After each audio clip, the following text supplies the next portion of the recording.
moving from a secure permanent job to potentially a casual role isn't something that a lot of them are looking to do. The difficulty to hire people has doubled. It could honestly be the difference between securing that fantastic candidate and missing them to another offer. Yeah.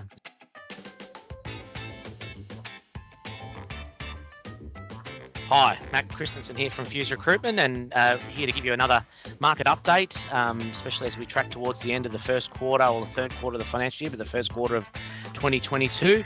With me today, I have Melissa Kennedy. She's our manager of our business up in Brisbane and manages our Queensland operation and focuses and been in manufacturing recruitment for longer than she'd probably care me to mention. So welcome, Mel, to the conversation.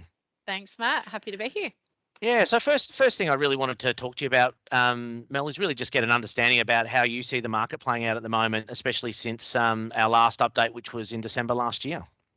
Yeah, look, there's no doubt it's a candidate short market across the board, all industries at all levels of skill. So it's hitting us hard. We're working harder than we ever have before to find candidates to get into different roles. You know, we hear a lot about this supply chain crisis that happened through the first part of the year. Have you seen that impact recruitment or I guess desire from our customers to hire staff? Yeah, definitely. I think the effect on the supply chain is felt at every level. So obviously more difficult to find staff to make product, to move product around through the supply chain. So at every level, it is getting tougher and tougher, and we're really looking to find that skill wherever we can. Yeah, and I'm assuming that obviously COVID, you know, it's nowhere near the hot topic that it was this time last year, but I'm still assuming that there's COVID impacts on candidate availability and desire for new staff as well. Are you seeing anything in that space? Yeah, but look, particularly in Queensland, we're getting over COVID and obviously a little bit of a slower response than in other states, particularly Victoria. So we're just sort of getting to the tail end of that, recovering from that, and then have been hit by things like the recent floods. So it's sort of been one thing after the other, really looking at the recovery project ahead.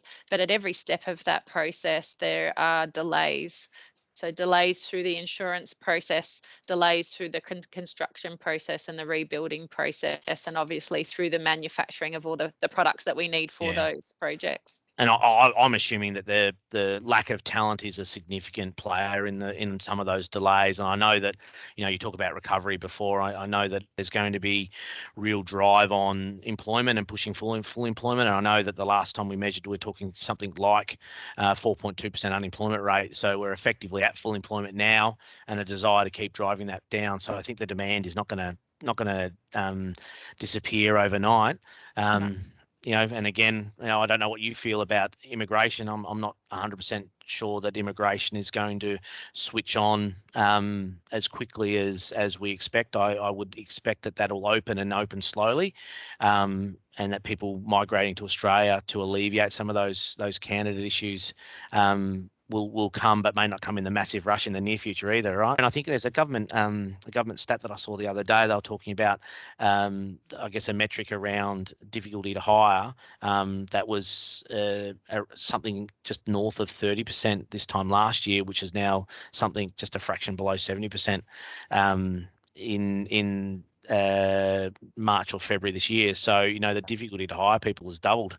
So that doesn't suggest that there's a great pipeline of candidates popping up all over the place. So yeah, like all these things, Mel, it's easy to talk about the problems and probably what people want to hear about are the solutions. So, you know, from your desk, and obviously with the experience that you've had through recruitment, you know, what advice would you give potential employers out there in the marketplace about how they can A, identify, and B, you know, really hold on to the talent? Yeah, look, that's really important. I think as we've sort of progressed through the different stages of COVID, candidates are getting a little bit more confident. So they are starting to perhaps have a look around again. But having said that, moving from a secure permanent job to potentially a casual role isn't something that a lot of them are looking to do. So I think clients that are looking to fill roles really need to think about what they're offering to attract the skill that they're after. There's not a lot of people unemployed looking to just fill gaps. It's all about making the choice and understanding their why they're doing what they're doing, what they want in the move forward, and really making sure they have security. So I think that absolutely companies need to be looking at what they're offering their employees. I guess their value proposition, and really looking to attract. It's not just a vacancy that they're trying to fill with another Yeah. person. It's a lot more important than that these days. Yeah, that's right. I mean, even if you think back even prior to COVID, when through the multiple years that you and I have been working through this space, right, there was often a pool of candidates that were actively looking for work that you could plug into casual and labour orientated roles. That seems to be as difficult an environment as I've ever seen. So I think one of the things that there's an opportunity to really make an assessment about whether the role should be casual or whether it's something a bit more permanent, whether it be a fixed term contract or a permanent role, might be a solution to allow us to go and sell opportunity through to our candidates, to give them something to aspire to, rather than perhaps moving the chess pieces around the board of people in a casual labour environment. Probably rather than just recirculating the existing skills that we have in the industry, we really need to be looking at introducing new skills and training up. I know that there's huge government incentives at the moment supporting training into new industries. So that's fantastic. We appreciate the support, but I think it's probably tapping into I guess even women in manufacturing. It's a male dominated industry largely. So really tapping into those candidate pools and candidate sources, school leavers, attracting more people into trades. It's really important. It's the foundation of the industry, and something that I think that we all need to be really focusing on.